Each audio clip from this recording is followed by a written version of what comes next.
Este inodoro hecho de oro puro pesa más de 100 kilogramos y en 2025 fue vendido a una persona muy rica que prefirió permanecer en el anonimato. El inodoro fue concebido como un objeto completamente funcional y otro ejemplar suyo, totalmente operativo, alguna vez fue instalado en el baño de un museo, donde realmente era utilizado por los visitantes. Y lo sorprendente es que ni siquiera es el objeto inútil más caro que la humanidad ha creado en toda la historia.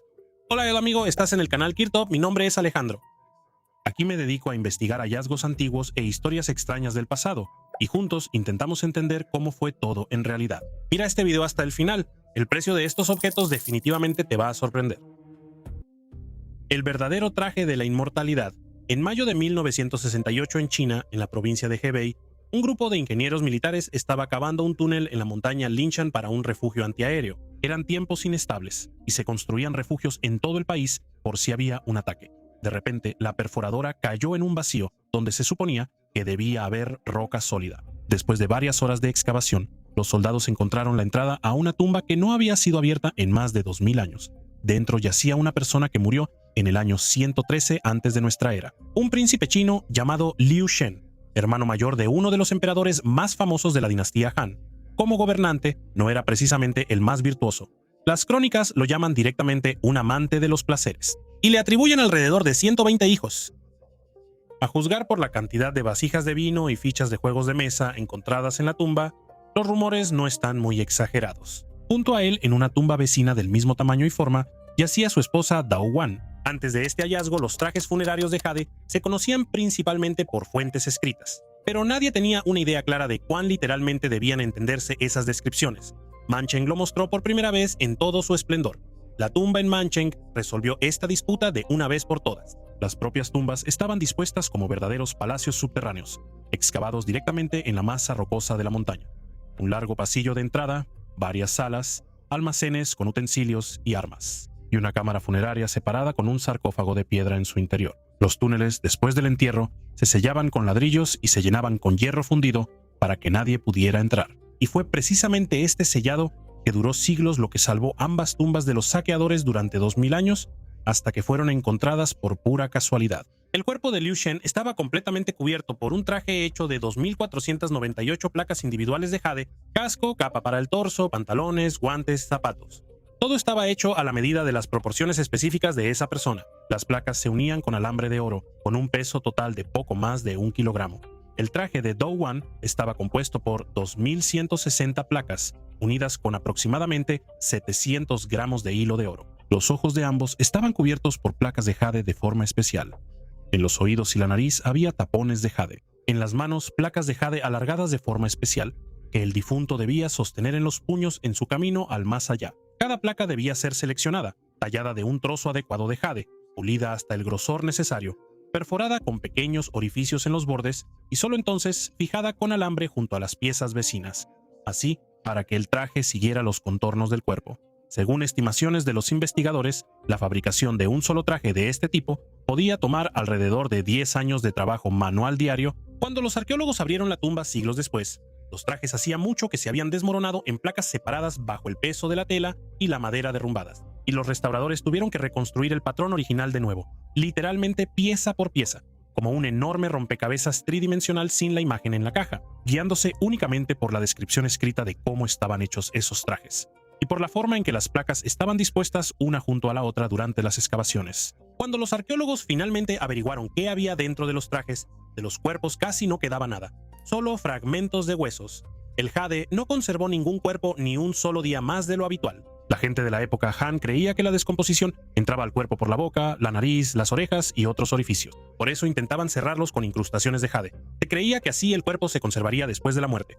La identidad del dueño de la tumba. Los arqueólogos no identificaron de inmediato al dueño de la tumba, sino gracias a una inscripción en uno de los recipientes de bronce hallados. Ahí se mencionaba el año 1934 de algún reinado no especificado. Los historiadores compararon esto con las crónicas y descubrieron que entre todos los gobernantes del Principado de Zhongshan, durante varias generaciones, solo hubo un Liu Liushen que gobernó más de 30 años. Así, una simple cifra en una antigua vasija confirmó la identidad de la persona que estuvo en un capullo de jade durante más de 2000 años. Hoy en día, ese tipo de traje puede parecer extraño y demasiado caro. Para Liu Liushen y su entorno, ese traje tenía una función muy concreta. Otra cosa es que no funcionó. Simplemente esta tecnología pues no se basaba en la química, sino en la fe, y ahí es donde todo se vuelve más complicado. Para nosotros es un traje caro para un muerto, para ellos es algo que realmente debía ayudar después de la muerte.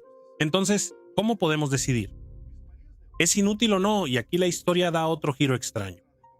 Aproximadamente 4 siglos después, uno de los gobernantes chinos, Cao Pi, por un decreto especial en el año 222, prohibió enterrar a las personas en trajes de jade. Y en la crónica se indica directamente la razón. Para ese momento las tumbas Han habían sido prácticamente saqueadas por completo, y los saqueadores simplemente quemaban los trajes en el lugar para extraer más rápido el hilo de oro y el jade, dejando los huesos tirados por cualquier parte. Al final, simplemente se dejaron de usar los trajes de jade, y la razón resultó ser bastante mundana. Estas ricas tumbas eran saqueadas con demasiada frecuencia por el oro y el jade. Por eso resultó un poco absurdo.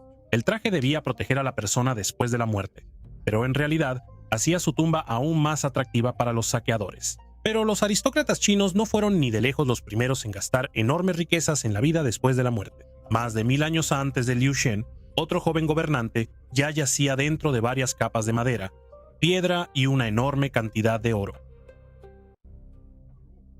El ataúd de la tumba descubierta aquí está vacío. La historia de Tutankamón ya se ha contado tantas veces que considero inapropiado volver a relatar la historia de Howard Carter por ahora. Para nosotros ahora es más importante otra cosa. Nos interesa saber cuánto oro había en la tumba de Tutankamón. El sistema de entierro egipcio se puede describir más fácilmente como una matrioshka, un sarcófago de piedra. Dentro, 3 ataúdes con forma de cuerpo humano, encajados uno dentro del otro. Dentro del último, el cuerpo. Sobre el rostro, la famosa máscara de oro. Cuando en noviembre de 1925, 3 años después de la primera apertura de la tumba, llegó el turno del ataúd más interno, Howard Carter y su equipo no pudieron mover la tapa durante varias horas. Estaba literalmente pegada a la base por las resinas endurecidas que los sacerdotes vertieron en el ataúd durante el entierro. Y tuvieron que calentarla con cuidado para separarla. El ataúd interno, el tercero de Tutankamón, está hecho de oro macizo y pesa 110 kilogramos y no es un recubrimiento.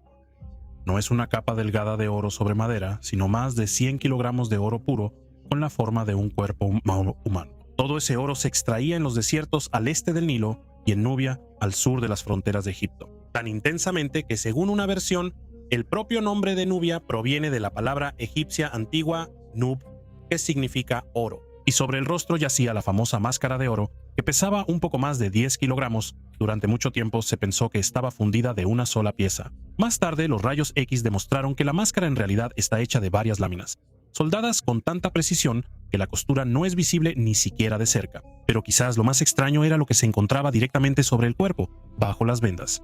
En los pies de la momia había sandalias hechas de oro puro. Era físicamente imposible caminar con ellas. Eran rígidas, no se doblaban y cualquier paso sería una tortura.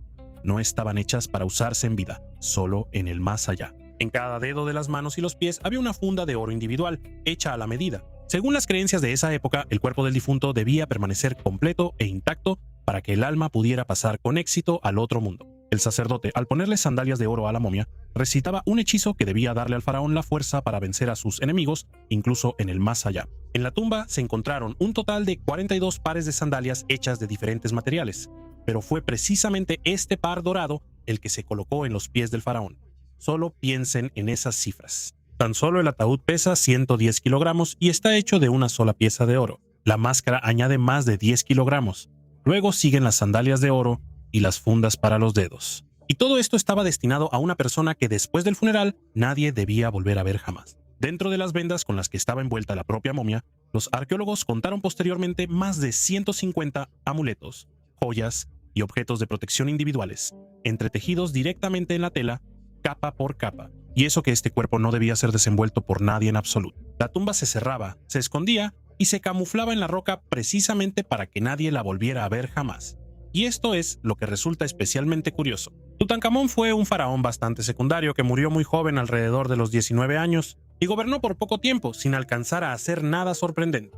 La tumba sobrevivió casi por casualidad. Es bastante pequeña y se perdió entre las tumbas vecinas mucho más lujosas que los saqueadores lograron vaciar ya en la antigüedad. Resulta que estamos ante la tumba de un gobernante de Egipto que ni siquiera era de los más importantes, y aún así escondió en la oscuridad más de 100 kilos de oro. ¿Cuánto oro podría haber en las tumbas de los faraones realmente grandes? Probablemente nunca lo sabremos. Pero para los antiguos egipcios todo esto no parecía un gasto de dinero sin sentido. El oro estaba relacionado con los dioses y la eternidad. No se oxidaba y prácticamente no cambiaba con el tiempo. Por eso se consideraba un material especialmente adecuado para el entierro de los faraones. La máscara, el sarcófago, las sandalias y los estuches debían ayudar a preservar la apariencia y la integridad del faraón durante su transición al más allá. Para nosotros, esto es simplemente una enorme cantidad de oro. Para un antiguo egipcio, todo esto formaba parte del entierro, que debía ayudar al faraón a continuar su vida después de la muerte. Si solo vemos el lado práctico, un ataúd de madera cumple su función tan bien como uno de oro. Toda la diferencia aparece solo en el momento en que entran en juego la fe, el estatus y los símbolos. Hoy en día, el ataúd y la máscara están expuestos en el Museo Egipcio y en el nuevo Gran Museo Egipcio en El Cairo. Es decir, al final millones de personas sí los vieron, solo que más de 3000 años después de lo que planearon los sacerdotes. Pero el ataúd de Tutankamón tiene un serio problema para nuestro ranking. Nadie debía verlo después del funeral. La riqueza fue escondida, y ahora veremos un objeto creado exactamente con el propósito opuesto, para que lo viera la mayor cantidad de personas posible. Avión, el asiento más caro de la historia.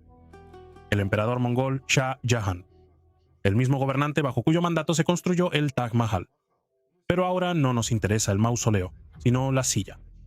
Más precisamente, un objeto cuya función física más primitiva es que una persona en particular esté por encima de los demás, y de vez en cuando se siente. Vamos a hablar del trono del pavo real. Fue encargado en 1628 durante la coronación de Shah Jahan, y los artesanos trabajaron en él durante unos 7 años. Casi tanto tiempo como más tarde se tardó en construir el Taj Mahal. Todo un equipo de joyeros y orfebres de la corte trabajó en el proyecto. En algunas fuentes se menciona la participación de un joyero europeo en la corte de los grandes mogoles, pero este detalle sigue siendo objeto de debate, y no estoy listo para presentarlo como un hecho comprobado. Según una tradición histórica establecida, no un cálculo contable, sino precisamente una tradición a la que hay que tratar con cautela, se usaron alrededor de 1150 kilogramos de oro y aproximadamente 230 kilogramos de piedras preciosas para el trono. Y costó aproximadamente el doble que la construcción del Taj Mahal para el mismo emperador. ¿Por qué Shah Jahan necesitaba un objeto así? Él quería parecerse al legendario rey Salomón, cuyo trono, según las leyendas, flotaba entre el cielo y la tierra. La tarea no era de ingeniería, sino teatral. Convertir la aparición del emperador ante la gente en un espectáculo. Después de eso, dudar de su grandeza era físicamente imposible. El trono estaba en la sala de audiencias privadas Diwan y Qas, sobre una plataforma de aproximadamente 2 por 1.5 metros elevada, casi 70 centímetros, sobre 4 patas doradas. Sobre el trono se alzaba un dosel de seda bordado con perlas sobre columnas doradas. Al asiento conducían escalones de plata, y detrás se encontraban 2 figuras de pavos reales, con las colas desplegadas hechas de zafiros y esmeraldas. De ahí el nombre del trono. Entre ellos se alzaba un árbol decorativo, con frutos hechos de rubíes y diamantes. El trono estaba adornado con algunas de las piedras preciosas más famosas de su época, incluyendo el Koh-i-Noor y el llamado Rubí de Timur, así como decenas de esmeraldas y rubíes. En una de las esmeraldas incluso estaba grabado un poema elogioso en honor a Shah Jahan, es decir, el emperador literalmente se sentaba sobre un adorno que lo glorificaba a él mismo. La aparición del emperador en este trono no era un espectáculo ocasional, sino un ritual diario. Por las mañanas, Shah Jahan salía al balcón Darbar ante la corte. Y el trono se usaba durante las audiencias oficiales y las ceremonias solemnes.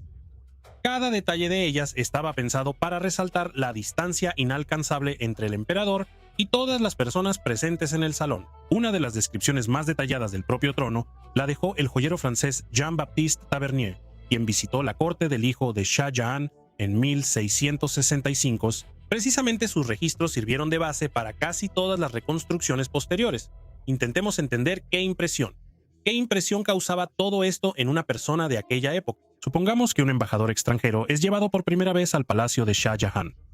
Pasa por salones y patios lujosos, y en todas partes ve oro, piedras preciosas y adornos. Y al final, ante él aparece el emperador, sentado en un trono que por sí solo parece un verdadero tesoro. Después de eso, ya no hacía falta explicar por separado cuán rico y poderoso era ese hombre. No hace falta ser un especialista en diplomacia para entender que ese no es un mueble para uso personal, y un golpe cuidadosamente dirigido a la percepción está pensado para provocar una reacción específica. En esos tiempos no había televisión, ni periódicos, ni oficinas de prensa. Por eso, ese tipo de trono funcionaba por sí solo como propaganda del poder. Shah Jahan ni siquiera tenía que explicar nada. Bastaba con una sola mirada para entender lo rico y poderoso que era. En esencia, él le mostraba a todos que podía darse el lujo de convertir todo el tesoro del imperio en un simple mueble. El trono se usó durante más de 100 años. Pero para principios del siglo XVIII, el imperio de los grandes mogoles ya se había debilitado notablemente. Y el lujo de la corte cada vez correspondía menos a la situación real. El trono del pavo real todavía parecía un símbolo de gran poder y riqueza, aunque el imperio mismo iba perdiendo poco a poco esa riqueza e influencia. Y luego, con este trono, ocurrió una historia que cambió su destino para siempre. En 1739, el gobernante persa Nadir Shah invadió el imperio de los grandes mogoles. Derrota al ejército del emperador Muhammad Shah cerca de Karnal. Entra en Delhi y organiza una masacre en la ciudad. Luego se lleva del palacio el trono del pavo real junto con otros tesoros. Según algunos informes, junto con él también se llevó el famoso diamante Koh-i-Noor. Según estimaciones de los historiadores, el botín fue suficiente para que Nadir Shah liberara a toda Persia de impuestos durante varios años. Un caso raro en la historia, cuando un solo trofeo literalmente cambió la política fiscal de todo un país. Después del asesinato del propio Nadir Shah, en 1747 se pierde el rastro del trono. Se cree que fue desmantelado o destruido para aprovechar sus materiales preciosos, aunque el destino de algunas piedras sigue siendo motivo de debate, y según información no confirmada, algunas de ellas podrían haber terminado más tarde en el tesoro de los shahs iraníes. Al final, el trono del pavo real simplemente dejó de existir como un solo objeto. Fue desmantelado, y el oro y las piedras preciosas se repartieron entre nuevos dueños. Aquí hay otro detalle que puede causar confusión fácilmente. Más tarde, los gobernantes iraníes también empezaron a llamar a sus tronos tronos del pavo real. Por eso, hoy en día a menudo se confunden con el trono de Shah Jahan, pero el original no ha llegado hasta nuestros días. No se sabe con certeza qué pasó exactamente con él después de la muerte de Nadir Shah. Pudo haber sido desmantelado, destruido o que simplemente repartieran el oro y las piedras entre otros tesoros. Así surge un nuevo líder. Y además, un líder que, a diferencia del ataúd de Tutankamón, al menos tiene una justificación política. El trono moldeaba la imagen de todo un imperio. Así que ahora quitaremos el imperio, la política y a 1000 cortesanos. Dejaremos solo la mesa y la sal.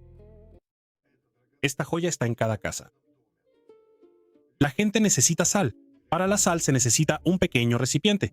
Cualquier persona normal se habría detenido ahí, pero para Francisco I, normalmente un salero no era suficiente. En la década de 1540, el maestro italiano Benvenuto Cellini creó para la corte francesa un salero de oro, conocido hoy como la saliera. El propio Cellini era una persona bastante inusual. Trabajó para los papas romanos, pasó un tiempo en prisión y varias veces estuvo involucrado en historias relacionadas con asesinatos. Además, sobre algunos de ellos luego contaba con total tranquilidad en su propia autobiografía. En general, la biografía del hombre que creó uno de los saleros más caros del mundo era tan interesante como sus obras. Al final fue invitado a la corte francesa personalmente por el rey Francisco I, conocido por su pasión no solo por coleccionar obras de arte, sino también a los propios artistas. Se considera que fue precisamente por su invitación que el propio Leonardo da Vinci pasó los últimos años de su vida en Francia. Con una altura de aproximadamente 26 centímetros, fundida en oro, decorada con esmalte, sobre una base de madera negra con incrustaciones de marfil. En el salero se representan dos figuras principales. Neptuno simboliza el mar y la sal, mientras que la figura femenina a su lado personifica la tierra y la pimienta. La sal se guardaba en un pequeño bote, y para la pimienta había un compartimento separado en forma de arco. Incluso colocaron pequeñas ruedas debajo de la base para que el salero pudiera moverse por la mesa. Y lo que es especialmente interesante es la única joya de Cellini que se ha conservado con certeza hasta nuestros días. A partir de aquí, comienza un verdadero caso detectivesco. En la madrugada del 11 de mayo de 2003 en Viena, se celebraba el festival anual La Larga Noche de la Música. Por toda la ciudad, los museos y salas de conciertos funcionaban hasta tarde.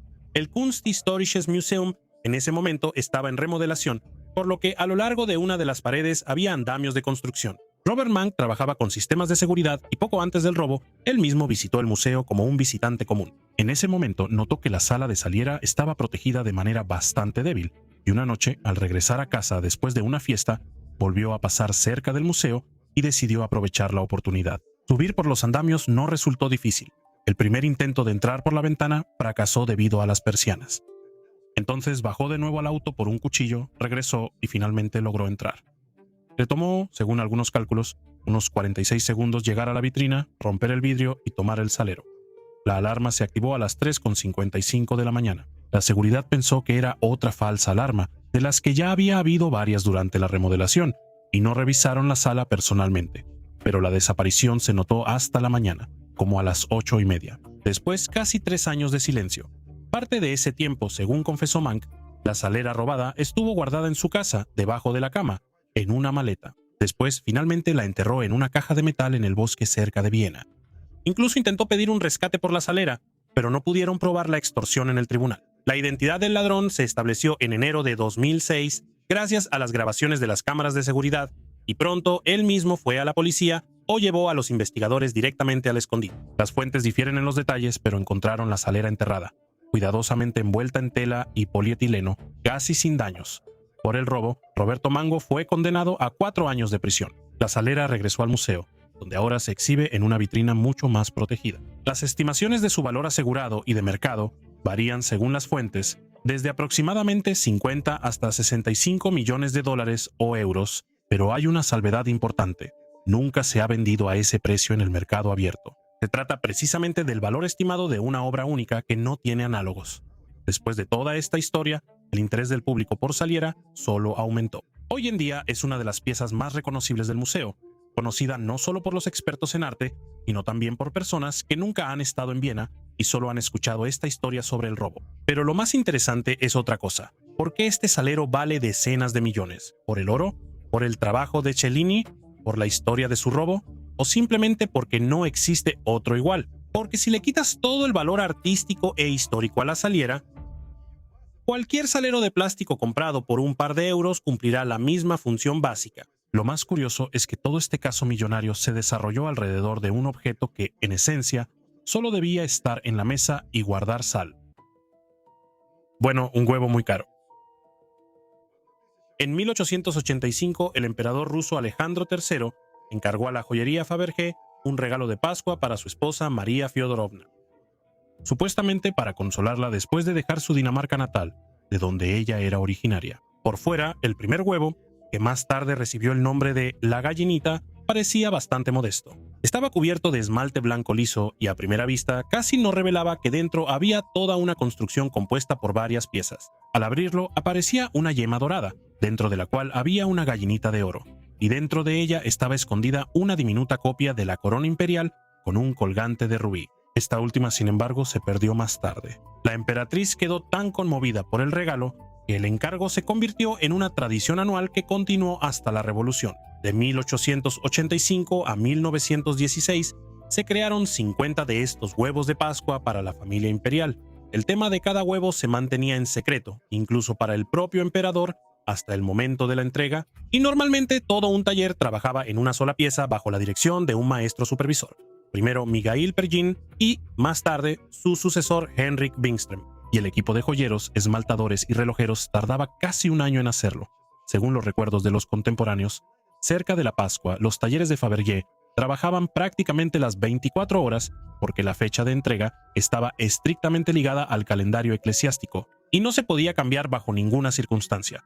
En uno de los ejemplos más famosos, el huevo de la coronación de 1897, adentro está escondida una copia en miniatura exacta de la carroza dorada en la que Nicolás II fue a su propia coronación, con ruedas y puertas móviles reales del tamaño de una uña. Tomemos el huevo de invierno, creado en 1913 por la artista de la firma Alma Pils, para el tricentenario de la casa Romanov, tallado en cristal de roca y decorado con copos de nieve de platino con diamantes talla rosa. Dentro esconde una canastita de platino con flores de cuarzo en tallos de oro. Un año después, la misma Alma Pils creó el huevo mosaico, pieza hermana. Hoy en día se encuentra en la colección real del Reino Unido, mientras que el de invierno permanece en manos privadas y desde entonces ha cambiado de dueño varias veces en subastas. Por este huevo, Fabergé cobró 24.600 rublos. Para comparar, un trabajador de fábrica común en ese entonces ganaba 22 rublos al mes. Es decir, el costo de un solo regalo así equivalía a 93 años de su salario. Después, este objeto en sí mismo se convierte en un ejemplo visual de nuestro video de hoy. En 1994, cuando se subastó por primera vez, se vendió por aproximadamente 5.6 millones de dólares.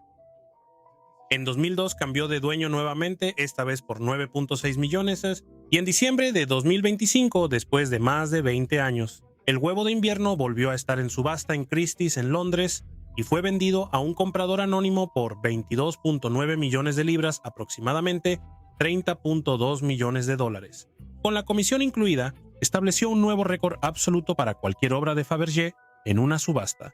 Físicamente, el objeto no cambió ni un gramo en toda su historia. Lo que cambió fue la cantidad de personas dispuestas a luchar por él.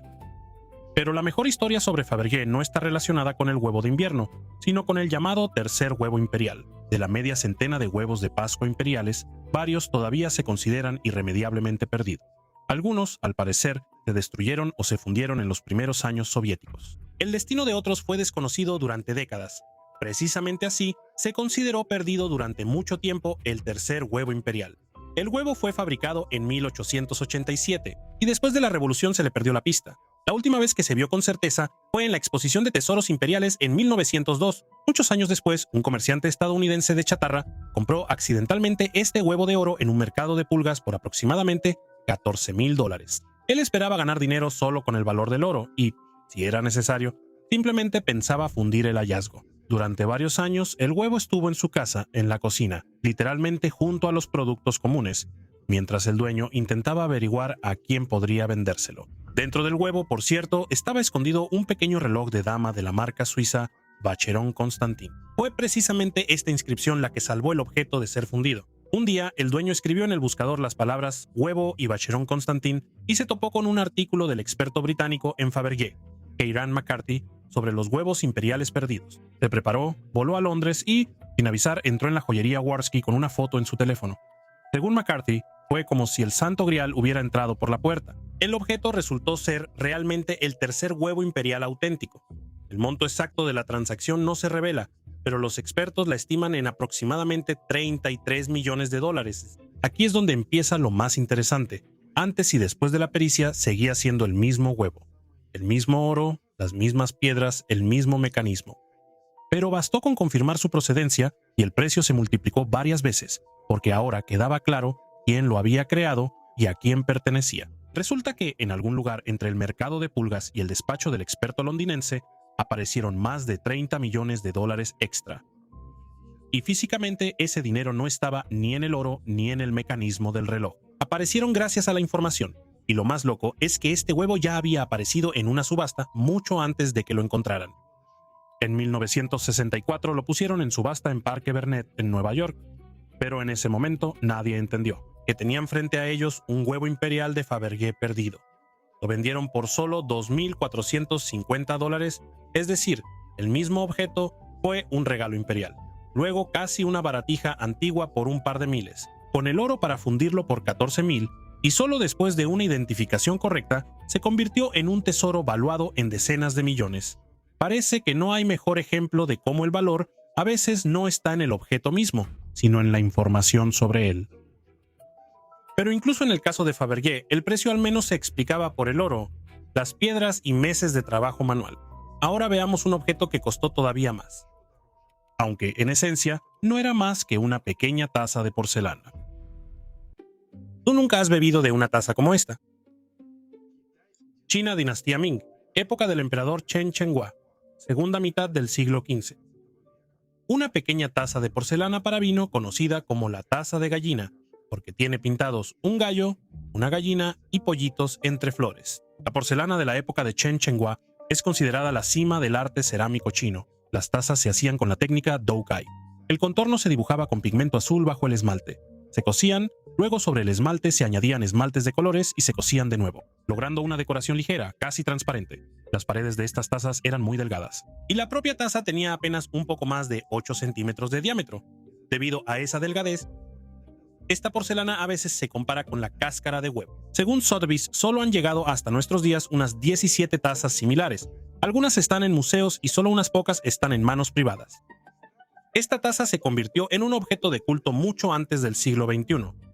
Ya en el siglo XVIII, el emperador chino Qianlong, un apasionado coleccionista, dedicaba poemas propios a las tazas de gallina y encargaba copias exactas para su colección. Es decir, incluso entonces, 300 años después de la creación del original, poseer una taza así era un símbolo del más alto gusto. Este ejemplar en particular proviene de la famosa colección Meitan, una de las colecciones privadas más grandes de porcelana china en el mundo, reunida durante décadas por una familia suiza de industriales. Antes de pasar al siguiente propietario, la taza ya había batido récords 2 veces en las subastas de Sotheby's, en 1980 y en 1999. Y cada vez el nuevo precio superaba al anterior. En 2014, la taza volvió a subastarse en Sotheby's, esta vez en Hong Kong. El precio final, incluyendo la comisión, fue de poco más de 36 millones de dólares. O 281 millones de dólares de Hong Kong, un récord absoluto para la porcelana china en ese momento. El comprador fue del coleccionista chino Liu Yiqian. En el pasado fue taxista, se convirtió en multimillonario y, junto con su esposa, fundó un museo en Shanghái.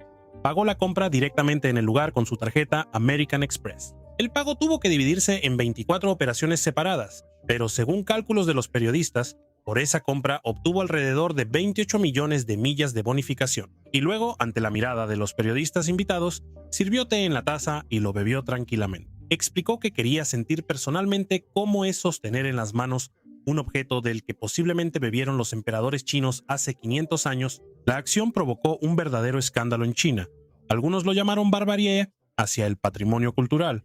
Otros lo consideraron una ostentación demostrativa de la nueva riqueza. Y en las redes sociales, chinas empezaron a preguntar si el coleccionista no cree que la taza lo hará inmortal. Parece que para Liu Yiqian este tipo de compras eran algo común. Unos meses después, compró en otra subasta un tapiz tibetano de seda por 45 millones de dólares y volvió a establecer un récord.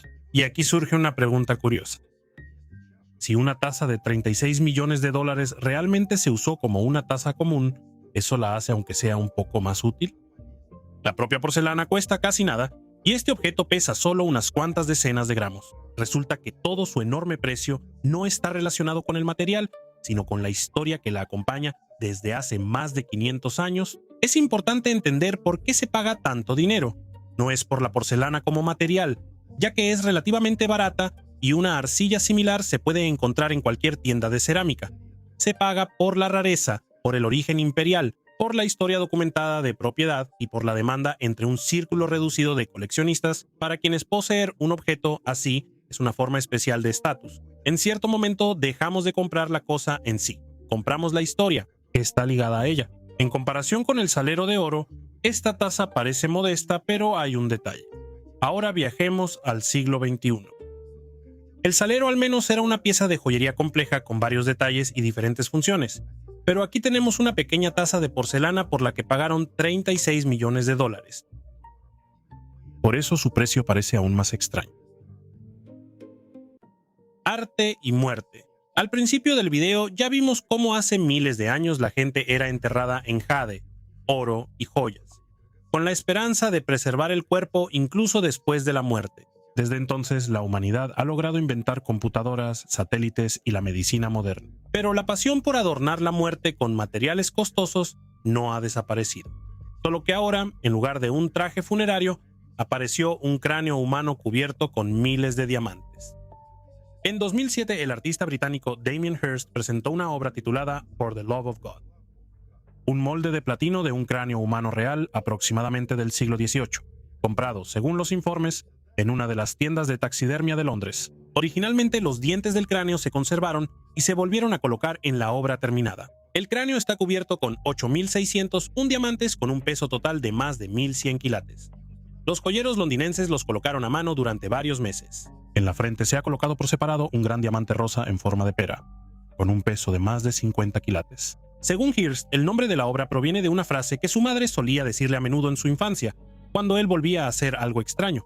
Algo como, Dios mío, ¿qué se te ocurrió ahora? La creación del cráneo tomó alrededor de 1 año y medio, y la producción en sí, según diferentes estimaciones, costó entre 8 y 15 millones de libras. En el verano de 2007, el cráneo fue exhibido en la Galería White Cube de Londres con un precio de alrededor de 50 millones de libras. En ese momento se consideró una suma récord para un artista vivo. Algunos consideraban el cráneo una declaración poderosa sobre el dinero y la muerte. Otros veían en él otra provocación. Pero después surgió un detalle importante. Resultó que la historia de la venta por 50 millones no era tan sencilla como se presentó al principio. En 2022, en una entrevista con The New York Times, Hirst prácticamente admitió que la supuesta venta en 2007 a un consorcio de inversores anónimos en realidad no se realizó de la manera en que se presentó al público. La obra permaneció almacenada durante mucho tiempo en un almacén en Hatton Garden, Londres, y el propio artista mantuvo una participación en ella. Después del estreno en Londres, el cráneo comenzó a exhibirse en otros países. En 2008 se exhibió en el Rijksmuseum de Ámsterdam y en 2010 y 2011 en el Palazzo Vecchio de Florencia. En 2012 la obra apareció en la Tate Modern durante la primera gran retrospectiva británica de Hearst, que se llevó a cabo en el año de los Juegos Olímpicos en Londres. El propio cráneo fue colocado por separado en una sala oscura en la enorme sala de turbinas del museo y fue protegido con especial cuidado. La exposición finalmente reunió a más de 460,000 visitantes y en ese momento se convirtió en la exposición individual más visitada en la historia de la Tate Modern. Hearst ha trabajado durante muchos años con el tema de la muerte. El ejemplo más famoso, además de este cráneo, es el tiburón, que en 1991 colocó en formol y llamó la imposibilidad física de la muerte en la mente de alguien vivo. El propio cráneo humano también se ha utilizado en el arte desde hace mucho tiempo, como recordatorio de la muerte. Para esto incluso existe una expresión especial, memento mori, que se traduce como recuerda que vas a morir. Estas imágenes eran comunes, por ejemplo, en la pintura europea del siglo XVII. Hearst tomó este antiguo símbolo y lo cubrió con miles de diamantes. Al final obtuvo un contraste bastante claro. Tenemos frente a nosotros un cráneo humano que nos recuerda que la muerte es inevitable, pero al mismo tiempo cuesta una fortuna y literalmente brilla de lujo. Hace 2000 años la gente cubría el cuerpo con jades porque sinceramente esperaba vencer a la muerte. Ahora la gente cubre el cráneo con diamantes para hacer que los vivos hablen de la muerte en voz alta. Definitivamente ha habido progreso, solo que aún no estoy completamente seguro en qué dirección. Y aquí es donde vuelve a complicarse. Este cráneo en sí mismo no hace absolutamente nada útil. Sin embargo, el libro Guinness de los Récords lo reconoció oficialmente como el objeto con la mayor cantidad de diamantes. Pero si la tarea del arte es provocar controversia y hacer que la gente discuta la misma obra durante años, entonces aquí Hearst claramente lo logró. Sobre todo porque las discusiones no solo giran en torno al propio cráneo, sino incluso sobre si realmente se vendió alguna vez por los 50 millones de libras declarado. Y si al menos el huevo de Fabergé requería meses de trabajo de los joyeros, más adelante veremos cosas donde explicar el precio tan alto será aún más difícil. ¿Esto realmente se usaba? Hasta ahora, cada cosa cara al menos tenía alguna explicación. Religión, poder, estatus, arte. Pero ahora tenemos delante un objeto que ya es más difícil de justificar. En 2016, Maurizio Cattelan hizo un inodoro completamente funcional de más de 100 kilogramos de oro. Y lo más extraño es que realmente lo usaban como un inodoro común. En 2016, el conceptualista italiano Maurizio Cattelan presentó una obra llamada América, un inodoro completamente funcional fundido a partir de 101,2 kilogramos de oro de 18 quilates. El propio género de inodoro como arte se remonta a 1917, cuando Marcel Duchamp exhibió un urinario común bajo el nombre de Fuente, simplemente firmándolo con otro nombre. Y desde entonces, esta obra se considera una de las provocaciones más influyentes en la historia del arte moderno. Cattelan, al parecer, tomó exactamente el mismo gesto absurdo y literalmente lo doró, llevando la broma de hace un siglo hasta su límite lógico. La palabra clave en su versión es funcional. Lo instalaron en un baño público del Museo Guggenheim de Nueva York en lugar de uno de los inodoros normales, y realmente cualquier visitante de ese museo podía usarlo. El propio museo llamó a esta obra un lujo muy caro, que supuestamente está destinado solo para los más ricos, pero cualquier visitante podía usar el inodoro. Durante la exposición, más de 100,000 personas lo usaron, y algunos esperaron su turno casi 2 horas. Resulta una imagen bastante extraña. La gente venía a uno de los museos más famosos del mundo y esperaba durante horas solo para ir al baño en un inodoro de oro. Más tarde, el museo incluso ofreció enviarlo a la Casa Blanca, pero allí rechazaron esa idea. En septiembre de 2019, otro ejemplar de América fue exhibido en el Palacio de Blenheim en Oxfordshire, la finca ancestral donde nació Winston Churchill. El inodoro fue conectado a un sistema de alcantarillado real y los visitantes podían inscribirse para una cita de 3 minutos, pero solo estuvo allí un par de días. En la madrugada del 14 de septiembre, una banda de criminales en 2 autos robados embistió las puertas de la finca. Con mazos y palancas rompieron las ventanas y en cuestión de minutos arrancaron el inodoro directamente de la plomería. La operación tomó menos de 5 minutos. Debido a las tuberías rotas, el palacio se inundó de agua. El organizador del robo resultó ser James Sheen, quien ya tenía antecedentes penales. Su asistente Michael John fue al palacio 2 veces antes de la apertura de la exposición para revisar todo y prepararse. Lo más curioso es que poco antes del robo, al parecer incluso tuvo tiempo de usar personalmente el inodoro de oro.